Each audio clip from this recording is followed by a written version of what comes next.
Os anos. Vamos para nossa atividade 2 da apostila 4, tá? Vocês vão abrir ela na página 14. Essa atividade vai ser baseada nas páginas 6 e 7 da apostila 2 de vocês. Lembrando que isso é só um pedaço da aula, né? Vocês vão ter mais informações, vão aprofundar os seus conhecimentos lendo o material. Eu vou dar só uma introdução para vocês conseguirem aí desenvolver o pensamento, o conhecimento de vocês, tá bom? Na aula passada, nós tratamos do feudalismo, lembrando que o feudalismo era uma forma aí de relacionar-se tanto socialmente, quanto economicamente, quanto culturalmente, que aconteceu na Europa após a queda do Império Romano do Ocidente. A cultura feudal ela vai ser a soma da cultura romana mais a cultura germânica.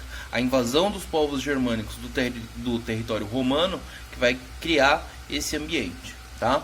Nós também vimos que o feudo era a estrutura básica dessa sociedade. O que era o feudo? Era uma espécie de uma fazenda, tá? Que tinha uma estrutura defensiva. Isso é o castelo medieval. Tanto que a atividade pedida para que vocês fizessem era justamente pesquisar sobre castelos medievais e fazer a pintura desse aqui, certo? Continuando. Por que era tão importante? Porque é tão importante vocês saberem disso. Por quê? Dentro da sociedade medieval, vocês já devem ter visto em filmes, tal, tem sempre aquela cena do cavaleiro sendo agraciado, né? Recebendo ali a homenagem. Isso é aquele momento em que ele se ajoelha na frente do rei ou da rainha, e o rei e a rainha vai e bate com a espada nos ombros dele e na cabeça. E a partir daquele momento ele se transforma num cavaleiro medieval. Isso é, ele faz uma espécie de juramento para o seu senhor. Esse contrato, que é o tema da nossa aula de hoje, tem justamente esse nome. É o contrato de sucerania e vassalagem. A sucerania e a vassalagem era a principal estrutura das relações sociais da nobreza, e principalmente dentro do período medieval. Isso aqui, gente, muito provavelmente, se vocês forem fazer vestibular, vai ter questão sobre isso. Se vocês forem fazer vestibulinho para entrar na ETEC, vai ter questão sobre isso. Se vocês forem fazer prova para concurso público que tenha conhecimentos gerais, vai ter questões sobre isso. Então é uma matéria bem importante que eu queria que vocês tivessem. Como funcionava essa relação? Imagina o seguinte. Como nós vimos na aula passada, a terra era a principal forma de poder. Quem tinha terra no período medieval era quem tinha o poder, diferentemente de hoje em dia. Hoje em dia é quem tem o dinheiro. Quem tem o dinheiro é quem tem o poder. No período medieval, o dono da terra, ele era a pessoa que conseguia aí reunir a maior quantidade de meios para fazer com que as suas vontades fossem atendidas. Vamos resumir isso de uma forma bem prática, bem simples. Era um costume dos povos germânicos que os chefes doassem terras, certo? E atraindo, quanto mais terras tivesse um chefe, mais guerreiros ele conseguia atrair. Então, quanto mais terras um nobre tivesse, maior era a quantidade de guerreiros que ele conseguia levar para o campo de batalha. Então, mais terras ele conseguia conquistar. E quanto mais terras, mais guerreiros ele trazia. Tá complicado, mas vamos simplificar. Pensa da seguinte forma. No período medieval, lembra lá na nossa aula número 1, o feudo ele se dividia em algumas áreas. Lembra? Lembrou? Lembra lá das páginas 4 e 5 da apostila de vocês. Dentro dessas áreas do feudo, existiam as áreas da reserva senhorial e o manso servil. A reserva senhorial era de onde o senhor feudal, o dono do feudo, o nobre, ele retirava o seu sustento. O manso servil eram as terras que ele dividia. Ele fazia como se fossem lotes. Isso é, uns quadrados assim de terra, e distribuía. E aí ele distribuía essa terra para quem? Para quem jurasse fidelidade a ele. E a gente volta para nossa aula de hoje. O juramento de fidelidade era justamente a relação do sucerano e do vassalo. Quem era o sucerano? Era o dono da terra. E quem era o vassalo? Era o cara que ia prestar serviço para ele, ia receber um lote de terra como forma de pagamento. Aí você vai perguntar, professor, por que não utilizavam dinheiro como forma de pagamento naquela época? Depois da queda do Império Romano, não existia uma unidade administrativa, então o dinheiro não servia para muita coisa. O que você precisava era de terra para produzir comida para você não morrer de fome. Lembra que dentro do período medieval as atividades econômicas elas eram desmonetarizadas, tudo era na base das trocas. Então por isso quem tinha a terra eram as pessoas que tinham o poder, porque através da terra você conseguia produzir mais comida. Por isso que era importante construir os castelos para defender a terra. E como que os nobres conseguiam soldados para defender os seus castelos? Eles dividiam um pedaço da propriedade e formavam lotes. E com esses lotes eles conseguiam formar exércitos, tá? Então vamos lá. Continuando, nós já vimos que então era um costume dos povos germânicos que os chefes guerreiros, isso é, os donos das grandes propriedades, os donos dos castelos, doassem terras para os seus subordinados em troca de fidelidade militar, que o cara lutasse por ele, certo? O sucerano, quem que era? Era o chefe militar, era o dono do feudo, o senhor feudal. A gente viu isso na aula passada. Lembra lá do dono do castelo.